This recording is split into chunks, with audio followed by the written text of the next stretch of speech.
사도행전 25장 16절에서 18절의 말씀을 저와 여러분이 교독하도록 하겠습니다. 내가 대답하되 무릎 피고가 원고들 앞에서 고소 사건에 대하여 변명할 기회가 있기 전에 내주는 것은 로마 사람의 법이 아니라 하였노라. 그러므로 그들이 나와 함께 여기 오매 내가 지체하지 아니하고 이튿날 재판 자리에 앉아 정하여 그 사람을 데려왔으나 18절 같이 읽겠습니다. 원고들이 서서 내가 짐작하던 것 같은 악행의 혐의는 하나도 제시하지 아니하고. 아멘. 하나님께서 이 세상의 주관자 되셔서 우리를 선한 길로 인도하여 주실 줄 믿습니다. 아멘. 예수 그리스도의 이름으로 기도드립니다. 아멘. 지금 계속해서 사도행전 25장은 베스도의 재판, 베스도가 이제 새로 총독으로 부임해 왔는데 지금 재판을 계속 벌이고 있습니다. 2년 동안 총독 벨릭스에게 재판을 받고 그 다음에 헤롯궁에서 2년 동안 갇혀 있었습니다. 그렇다고 뭐 엄청 괴로운 건 아니고 그냥 헤롯궁에서 가택연금으로 해서 사람들이 왕래할 수 있는, 물론 바울은 왕래하지는 못하지만 그렇게 있었는데 이게 끝이 나지 않고 총독 베스도가 왔는데 베스도가 이제 계속해서 재판을 벌이고 있는 것입니다. 근데 총독 베스도의 특징은 바울에게 친화적이지 않습니다. 바울이 로마 시민권자임에도 불구하고 바울을 없애려고 그렇게 하고 있는 상황인 것입니다. 자, 16절의 말씀을 보시면 내가 대답하되 무릎 피고가 원고들 앞에서 고소사건에 대하여 변명할 기회가 있기 전에 내주는 것은 로마 사람의 법이 아니라 하였노라. 그래도 굉장히 합리적입니다. 어떤 죄를 이제 지었다고 이제 확정하는 것이 아니라 이제 원고가 이 사람이 이제 피고에 대해서 이 사람이 죄를 지었다라고 고발한다고 무조건 되는 게 아니라 로마 시민이기 때문에, 로마 시민이 아니면 좀 그냥 끝나게 됩니다. 근데 로마 시민이기 때문에 그것에 대해서 이야기할 수 있는 그런 권리를 허락하는 거죠. 이걸 재판받은 권리인데 지금 이 상황이 이미 재판은 끝이 났습니다. 근데 이 재판의 결과를 누구한테 얘기하고 있냐면 유대왕 아그리빠하고 버니게가 찾아왔습니다. 지난 시간에 제가 말씀을 뭐라고 드렸냐면 유대의 군봉왕이 있습니다. 헤롯 왕의 후손이라 헤롯 가문이라고 보시면 되는데 이 아그리빠하고 여동생, 좀 부적절한 관계라고 제가 말씀을 드렸어요. 역사가 성경에 나오지는 않습니다. 역사가 요세푸스에 따르면 그들이 좀 부적절한 관계였다고 이제 말씀을 드리는 건데, 그래서 뭐 아내가 없으니까 여동생하고 이렇게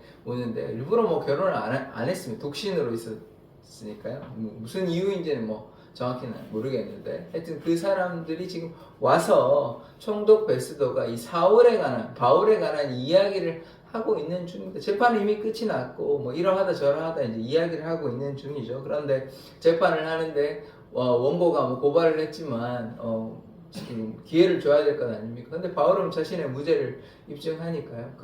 뭐 중대한 사건이라고 얘기했는데 그게 아무런 뭐 문제가 없는 것입니다. 왜냐하면 증거를 대지 못하니까요. 전혀 설득력이 없는, 그러니까 유대인을 선동한 일도 없고 성전을 뭐 어떻게 더럽힌 일도 없고, 그 다음에 황제, 이게 가장 중요한데 황제에 대해서 뭐 저항하거나 뭐 폭동을 일으키거나 이런 일이 전혀 없습니다. 만약 이거 중에 뭐 다른 것도 그렇지만 만약 황제에 대해서 어떤 뭐 저항을 했거나 뭐 이렇게 선동을 해서 폭동을 일으키려는 그런 게 있었다면 뭐 이건 큰 반역죄이기 때문에 거기에 대한 응당 처벌을 받게 되는 것입니다. 근데 그런 일이 전혀 없었기 때문에 그래서 베스도가 보기에도 이게 없다라고 이제 이야기를 하게 되는 것이죠. 17절의 말씀을 보시면 그러므로 그들이 나와 함께 여기 오매 내가 지체하지 아니하고 이튿날 재판 자리에 앉아 명하여 그 사람을 데려왔으나 10일 걸렸습니다. 뭐 지체하지 않은 거 아니고요. 근데 이 사람이 또 거짓말을 하고 있는 것이에요. 지난 시간에 제가 말씀을 드렸는데 이게 지금 뭐 그냥 정당한 재판, 로마 시민권자니까 재판한다 이렇게 그냥 포장하고 있잖아요. 그 맞아요. 다 이 얘기는 맞는데 뭘 빼놓고 있냐면 이 사람들이 유대인과 결탁해가지고 바울을 죽이려고 했잖아요. 바울이 직접적으로 죽이지는 않으려고 했지만 어쨌든 바울을 내어줘서 죽이려고 했잖아요. 유대인의 마음을 얻으려고. 근데 그 얘기는 지금 전혀 하고 있지 않아요. 그 얘기를 하고 있지는 않고 그냥 로마 시민권자니까 재판 받아야 된다 뭐 이런 얘기. 그리고 뭐 피고가 원고가 이렇게 고소해도 얘기를 좀 들어봐야 재판은 받아야 된다. 로마 시민권자 뭐 이런 얘기만 하고 있지. 자기가 유대인들과 결탁해가지고 바울을 죽이려고 했다. 뭐 직접적으로 죽이려고 한 건 아니지만 공모했다 이런 얘기는 전혀 안 하고 있는 것이죠. 그래서 여전히 속이고 있다 이렇게 보시면 됩니다. 18절의 말씀. 원고들이 내가 짐작하던 것 같은 악행의 혐의는 하나도 제시하지 아니하고 결국은 뭐 제시할 게 없죠. 뭘 잘못한 게 있어야죠. 뭐 율법에 대한 것도 잘못한 게 없고 성전에 간 것도 잘못한 게 없고 가장 중요한 거 로마에 대한 뭐 반역을 일으킨 것도 없고 해당 사항이 전혀 없습니다. 그러니까 바울이 뭐 그렇게 한 게 없어요. 선동을 해가지고 이제 로마에 우리가 저항해서 우리가 독립을 쟁취하자 뭐 이런 얘기를 한 게 전혀 없습니다. 이제 바울이 한 거는 뭐냐면 예수를 전한 것밖에 없죠. 이방인의 사도로서 복음을 전가한 것 그거밖에 없는 것입니다. 그러니까 베스더가 보기에도 물론 바울을 미워하긴 하지만 뭐 전혀 그런 것이 없다는 것은 인정하는 것이죠. 그리고 어떻게 하겠습니까? 그래서 그럼에도 불구하고 이 계획이 있었죠. 간사한 계획이 있었습니다. 어떻게 했습니까? 바울을 예루살렘에 이제 데리고 가려고 했죠. 바울을 그렇게 데리고 가려고 했는데 바울이 뭐라고 합니까? 황제에게 항소하겠다. 가이사에게 항소하겠다. 지금 내가 여기 서 있는 게 결국 황제한테 항소하는 거다. 이런 얘기를 하는 것입니다. 그래서 결국 어떻게 되냐면 황제한테 가게 돼요. 나중에 로마에 가게 되는 것입니다. 그래서 지금 예루살렘에 이제 데리고 가려는 그 계획은 어떻게 됩니까? 무산되는 거죠. 그 계획이 실패로 돌아가게 됩니다. 그게 만약에 성공했다면 또 어떤 잘못된 일이 일어날 수 있었겠죠. 그런 가능성은 있죠. 물론 우리가 지금 하나님께서 계속 지켜주신다는 걸 사실을 기억해야 됩니다. 하나님께서 전면적으로 나타나시진 않지만 이런 상황에 바울의 생지를 통해서 그 전에 구해주셨고 그 전에는 또 천부장이 구해줬고 그 다음에 지금은 바울이 나는 가이사에게 황제에게 항소해야 되겠다 이렇게 얘기를 하기 때문에 뭐 그런 예루살렘으로 올라가는 일은 없습니다. 그래서 그 재판이 이렇게 끝나고 그 다음에 이제 장면이 어떻게 진행이 되냐면 아그리빠 왕하고 버니게 앞에서 이렇게 또 서서 재판 받게 됩니다. 이제 이런 상황들에 대해서 하는데 뭐 당연히 별로 문제가 없죠. 그래서 그 뒤에 결국은 로마에 가게 되는 그래서 이 재판의 과정은 뭐냐면 인내와 기다림으로 결국 로마에 가기 위한 여정이다 이렇게 보시면 됩니다. 근데 그 안에 이제 제가 지난주에도 말씀을 드렸지만 아그리빠 왕의 이제 추악함이 또 드러나는 것이고 총독 버니게는 또 거짓으로 이렇게 지금 아그리빠 왕에게 하고 있지 않습니까? 바울을 죽이려고 공모해놓고 그런 얘기는 쏙 빼놓고 이제 이야기를 하고 있는 것이죠. 그래서 인간의 거짓과 인간의 이제 죄성, 추악함 이런 것들 우리가 보게 되는 것이에요. 그런데 이제 우리가 하나님 앞에 정직한 삶을 살아간다면 하나님께서 세상이 우리를 뭐 비난한다 할지라도 하나님께서 우리를 지켜주십니다. 지금 그런 상황이 바울에게 볼 수 있는 것이거든요. 바울이 뭐 잘못을 했다면 거기에 대한 책임을 져야 되는 상황인 것입니다. 그런데 잘못하지 않았잖아요. 하나님 앞에 정직하고 사람들 앞에 정직했기 때문에 그러한 뭐 잘못에 대한 대가를 지불할 필요가 전혀 없는 것입니다. 잘못한 게 없으니까요. 복음을 증거한 것밖에 없는데 무슨 잘못을 했습니까? 그게 뭐 잘못도 아니고요.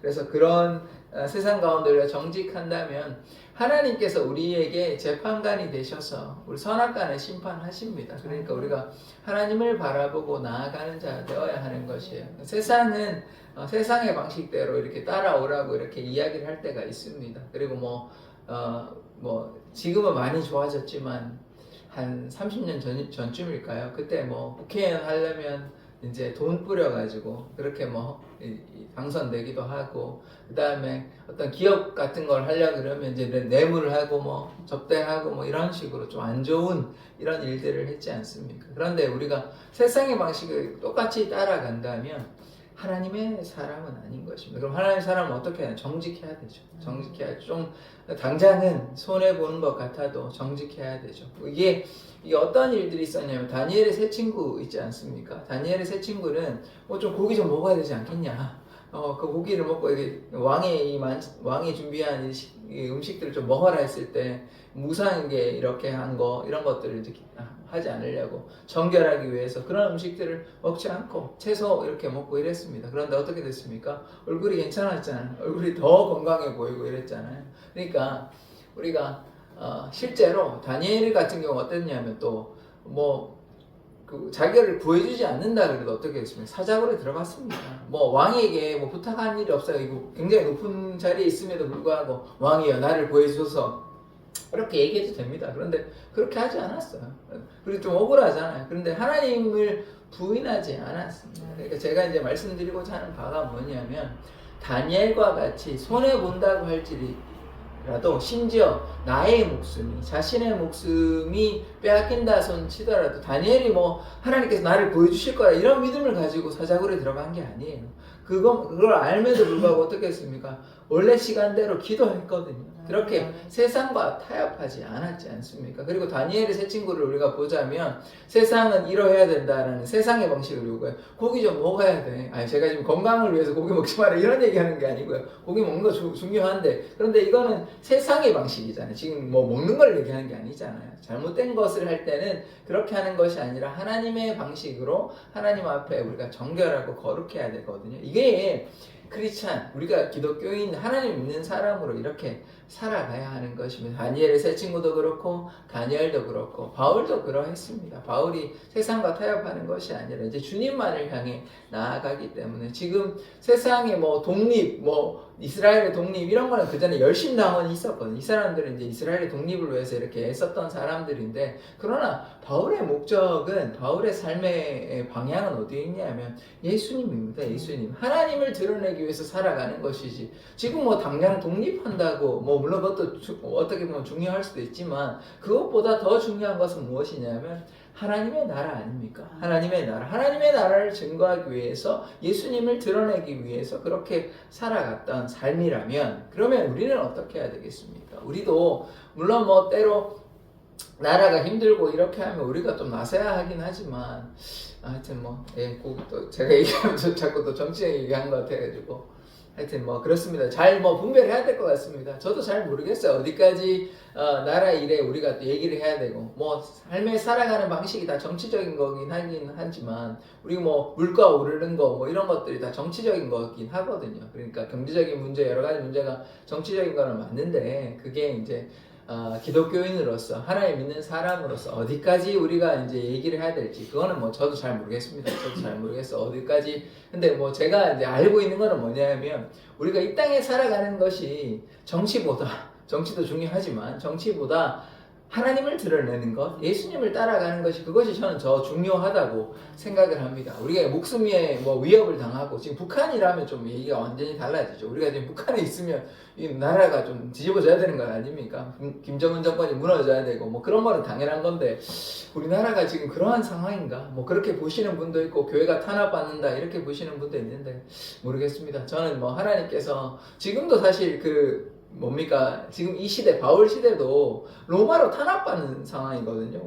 이 잘못하면 큰일 납니다. 십자가에 달려, 지금 그래가지고 결국 예수를 증거하다가 이제 뭐 죄를 뒤집어 씌워가지고 기독교가 나중에 박해받거든요. 이제 첫 번째 계기가 된 게 뭐냐면 화재가 일어났는데 그거를 기독교인에 이제 물어가지고 그것 때문에 바울도 죽고 베드로도 죽습니다. 베드로는 거꾸로 달려 죽고 바울은 이제 참수당해서 죽거든요. 그래서 그 뒤에 계속 이제 로마 기독교가 공인될 때까지 계속해서 박해를 당합니다. 그러니까 제가 지금 무슨 얘기를 하냐면 박해를 당해요. 나라에 박해를 당하는데 우리가 이제 예수를 믿고 이렇게 해야 되는 게 아니라 나라의 독립을 쟁취해야 되지. 우리가 로마에 대해서 맞서 싸워야 되지. 이렇게 하지는 않습니다. 그래서 우리가 좀 구분해서 보아야 하는 것이에요. 그러니까 가이사의 것은 가이사의 것이고 하나님의 것은 하나님의 것이고 우리가 이게 세상이 지금 그러니까 나라가 망하고 안 망하고 기독교가 탄압을 받는 그런 상황에서도 로마 시대에서 기독교가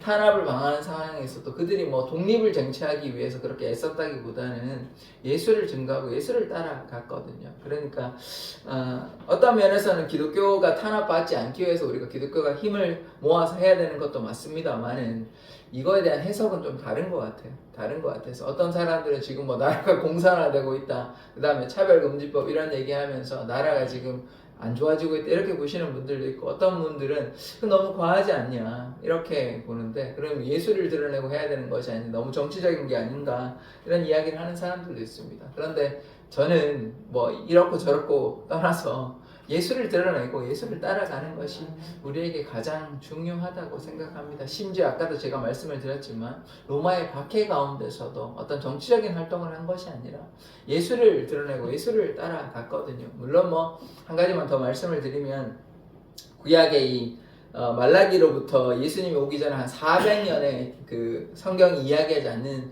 시간이 있습니다. 그때 이제 그 역사를 좀 보면 어떤 일이 있었냐면 이스라엘이 다시 이제 마카비 왕조라고 해서 한 80년 정도 다시 이제 독립을 쟁취하는 시기가 있었습니다. 예수님 오기 전에. 그래서 이스라엘이 다시 독립한 80년 정도 그렇게 한 시기가 있었지만 그 이후에는 또 그런 일이 전혀 발생되지 않고 결국은 이제 로마에 의해서 계속해서 이제 억압받게 되는 마카비 왕조 로마에 망했거든요. 그래서 그런 일들이 계속해서 벌어지고 있는데 그래서 우리가 이 땅에 살아가는 이유가 뭔지를 우리가 가만히 생각해 봐야 되는 것이에요. 우리의 어떤 뭐 나라의 성공, 그 다음에 우리 개인의 성공, 어떤 뭐 돈과 명예, 뭐 권력 이런 것은 결코 아닙니다. 그런 거라면 만약에 그것이 중요했다면 예수님께서 오셨을 때 이스라엘의 독립을 쟁취시켜 주셔야죠. 그거 하실 수 있는 분 아닙니까? 전능하신 하나님이잖아요. 할 수 있다고요.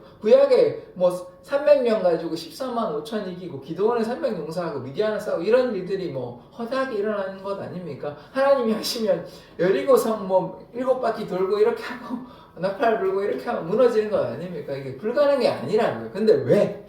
예수님은 오셨을 때 이스라엘의 독립을 위해서 아무것도 하시지 않으셨거든요. 그러면 예수님께서 무엇을 위해 하셨습니까? 오셨을 때 회개하라 천국이 가까웠다. 복음을 증거하기 위해 오신 것 아닙니까? 그게 교회의 목적이라는 거예요. 이스라엘 독립이 중요한 게 아니라는 것입니다. 하실 수도 있죠. 근데 안 하셨다는 거입니다. 사람들은 그걸 원했어요. 왜냐하면 자신의 메시아고 구원자라고 생각했기 때문에. 그래서 등 돌리고 그래서 예수님을 십자가에 못 박혀 죽인 것 아닙니까? 그래서 우리가 예수님의 그 이유, 이 땅에 오신 이유를 생각해 본다면 우리의 삶의 존재 이유가 뭐 나라를 위한 것도 물론 나라를 위해서 기도해야 되지만 지금 어떤 우리의 삶의 우선순위가 뭔지를 우리가 한번 생각해 봤을 때는 나라를 위한 기도도 하고 나라를 위한 활동도 중요하지 그거보다 더 우선돼야 될 것은 예수 그리스도입니다. 예수를 증거하고 하나님의 나라를 위해서 헌신하면 하나님께서 그 삶을 이끌어 주시고 도와주시는 것입니다. 때로 이제 어려운 상황 가운데 있다 할지라도 지금 바울도 보십시오. 얼마나 많은 박해가 있었습니까? 로마의 박해는 아니었지만 유대인들의 박해가 있었잖아요. 그럼에도 불구하고 거기에 대해서 불평과 원망하지 않았잖아요. 지금 2년 동안 또 갇혀 있었지 않습니까? 헤롯궁에. 왜 재판을 내가 로마 시민권자인데 뭐 이렇게 하지 않았잖아요. 사실 풀려날 수도 있었는데 로마 가려고 다 인내하고 기다렸지 않습니까? 그래서 우리의 삶에 이러한 것들을 적용시켜 본다면 첫째 이제 아까 다니엘의 세 친구처럼 세상과 타협하지 아니하고 또 우리 가운데 박해도 있고 어려움도 있고 역경도 있다 할지라도 주님을 향해 감사함으로 나아가야 하는 것입니다. 그러하면 하나님께서 바울을 지켜주시고 인도하여 주셔서 우리가 그걸 지금 보고 있잖아요. 그냥 바울이 만약에 잘못했다 그러면 그런 지금 어떤 뭐라 그럴까요? 잘못된 일에 노출되지 않았겠습니까? 돌에 맞기도 하고 또 사람들에게 구타당하기도 하고 지금도 40여 명의 먹지도 않고 이 바울을 죽이기로 혈안한 사람이 여전히 존재하고 있는 것입니다. 그런데 어떻게 됩니까? 아직 하나님의 때가 아니기 때문에 하나님께서 바울을 지켜주셨어요. 만약에 바울을 지켜주시지 않았으면 바울은 돌에 맞아 죽든지 아니면 사람들에서 맞아 죽든지 아니면 40여 명의 무리에 인해서 죽든지 그렇게 다 죽을 수밖에 없는 상황이었습니다. 그렇지만 하나님께서 역사의 주인공 되시고 또 바울을 지켜주시고 돌보아 주셨기 때문에 이렇게 지켜주신다는 것입니다. 그러하면 우리의 삶도 우리가 이 박해가 또 있고 어려움도 있고 세상에 안 좋은 것도 있지만 그것을 따라가지 아니하고 하나님을 향해 나아가면 어떻게 됩니까? 하나님께서 우리를 지켜주신다는 것이요. 그것을 우리가 볼 수 있는 것이에요. 그리고 일을 다 하면 또 하나님께서 데려가시는 것이지 그것이 뭐 박해당해서 죽었다 이렇게 표면적으로는 그렇죠. 표면적으로는 로마의 박해를 당해서 나중에 죽게 되는데 그것이 아니죠. 하나님의 관점으로 보면 하나님의 일을 다 감당하고 사명을 감당하고 그렇게 하나님의 부름을 받고 가는 것입니다. 그래서 우리가 표면적인 것으로만 봐서는 안 되는 것이에요. 스데반이 유대인들의 돌에 맞아 죽었지만 그 표면적으로는 박해를 다 받아서 자기 동족들에게 돌에 맞아 죽었지 뭐 잘못한 일이 있습니까? 아니죠. 하나님께서 그를 데려가신 것이에요. 하나님의 사명을 다 감당하고 이제 그 복음을 증거하다가 예수를 증거하다가 돌에 맞아죠. 억울하지만 하나님의 뜻으로 그렇게 데려가셨다. 우리가 이렇게 볼 수도 있는 것입니다. 다르게 보면 사람들이 이렇게 죽였다고 보지만 그것이 아니죠. 하나님께서 그를 데려가신 것 아닙니까? 생사와 화복의 주체는 하나님이십니다. 우리의 삶과 죽음은 하나님의 손에 있어요. 우리가 뭐 이렇게 한다고 되는 것이 아닙니다. 하나님 뜻 가운데 거하고 하나님께서 우리의 삶을 인도하시니까 세상의 주관자 되시는 분 아닙니까? 그래서 우리가 어떤 상황에도 타협하거나 좌를 돌아보거나 우를 돌아보는 것이 아니라 주님만을 향해 나아가기를 원합니다. 그러하면 주님께서 우리의 삶을 지키시고 인도하여 주십니다. 그러면 이제 어떻게 되는 것입니까? 영생의 삶이 기다리고 있잖아요.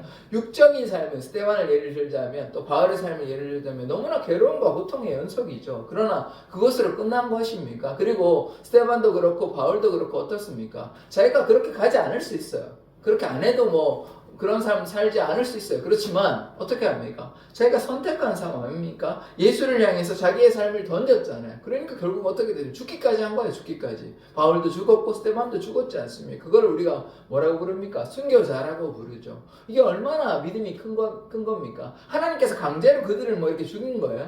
아니잖아요. 그게 아니에요. 자신이 아까 다니엘 세 친구들처럼 혹은 다니엘처럼 다니엘 세 친구 어떻습니까? 풀불에 들어갔잖아요. 우상숭배 안 하고. 그렇게 한 거예요. 그러니까 하나님을 사랑한 사랑의 표현이었다는 것입니다. 순교는 하나님이 강제로 이렇게 해가지고 하나님이 그들을 죽인 게 아니죠. 자기가 하나님을 사랑함으로 내 목숨까지도 자기의 목숨을 하나님께 내어드린 거잖아요. 그러니까 이게 뭐 비참한 죽음이 아니죠. 자기가 선택했잖아요. 내가 하나님을 사랑하니까 이러한 박해가 있어도 나는 하나님을 부인하지 않겠다. 하나님을 위해 살겠다. 하나님을 위해 죽겠다. 이런 것 아닙니까? 그래서 그러한 삶을 살았기 때문에 그들의 하늘의 상급은 어마어마할 것입니다. 자신의 생명을 내놓고 주님을 증거했는데요. 그거보다 더 큰 상급이 어디 있겠습니까? 그래서 우리가 이러한 것들을 보았을 때 주님을 사랑하고 주님을 향해 나아가기를 원합니다. 그럼 우리의 삶을 지켜주시고 또 하늘의 상급으로 적게 심은 자는 적게 거두고 많이 심은 자는 많이 거두게 될 줄 믿습니다. 그래서 우리가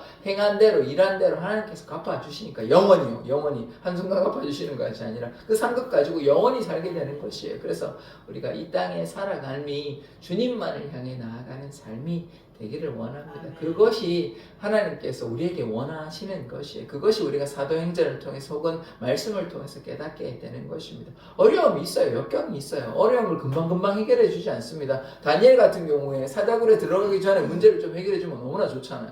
근데 그렇지 않아요. 믿음을 무시는 거예요. 그리고 다니엘 같은 경우에 자기가 살겠다고 생각한 게 아닙니다. 주님을 위해서 내가 내 삶을 드리겠다는 것 아닙니까? 그러니까 하나님의 또 은혜가 나타나서 살게 되는 거예요. 근데 스데반은 살려주셨습니까? 살려주시지 않으셨죠. 그러니까 그런 거를 기대한 게 아니에요. 그냥 주님을 향해 삶을 드리는 것이에요. 그러면 하나님께서 지금의 육신의 삶은 또 이렇게 어떻게 하나님께서 데려가실 수 있지만 영생의 삶이 기다리고 있잖아요. 그래서 그때 영원한 상급으로 갚아주시는 것입니다. 우리가 그런 것들을 기대하는 것이에요. 이 땅에 소망을 두는 것이 아니라 하나님의 나라의 소망을 두고 살아가는 삶이 우리 하나님 예수를 믿는 삶임을 고백합니다. 그래서 우리가 예수를 따라가는 자로서 예수를 믿는 자로서 이러한 삶을 살아가기를 원합니다. 그러한 삶 사시기를 원하십니까? 아멘. 아멘. 예, 우리의 삶을 통해 예수 그리스도의 그 사랑과 은혜가 나타납니다. 이게 표면적으로는 그들이 외롭고 고난당하고 괴롭고 그렇지만 그 안에 성령의 충만한 예수님의 영이 하나님의 영이 충만합니다. 바울 가운데 스데반 가운데 그래서 스데반이 이렇게 뭘 봤습니까? 예수님께서 이제 오른편에 계시다는 걸 봤잖아요. 이 성령께서 보여주신 것 아닙니까? 그러니까요. 인생이 고난, 괴로움, 고통, 어려움이 뭐 혼자 막 괴로워하고 이런 게 아닙니다. 하나님께서 함께 하신다는 것을 기억해야 돼요. 다니엘과 함께 하셨고 다니엘과 세 친구와 함께 하셨고 바울과 함께 하셨고 그럼 우리와도 함께 하신다는 것이죠. 그래서 우리의 삶이 외롭고 고통스러운 삶이 아닙니다. 물론 고통이 표면적으로 드러나긴 하지만 누가 함께 하십니까? 하나님이, 예수님이, 성령님이 우리와 함께 하십니다. 그래서 우리가 믿음으로 나아가는 자 되기를 원합니다. 기도하겠습니다. 하나님, 바울이 인내와 기다림으로 이렇게 2년 이상 이렇게 재판을 받았지만 하나님을 사랑으로 인내함으로 나아갔던 것을 보게 됩니다. 주님께서 바울을 사용하여 주셔서 바울이 어떠한 어려움 가운데 주님을 배반하지 않고 여러 가지 고난을 당했지만 날마다 감사함으로 기뻐함으로 주님만을 증거하는 삶을 살았듯이 우리도 예수를 증거하며 예수의 사랑을 나타내는 자 되기를 원하오니 우리를 사용하여 주시옵소서. 아멘, 아멘. 예수 그리스도의 이름으로 기도드립니다. 아멘. 주기도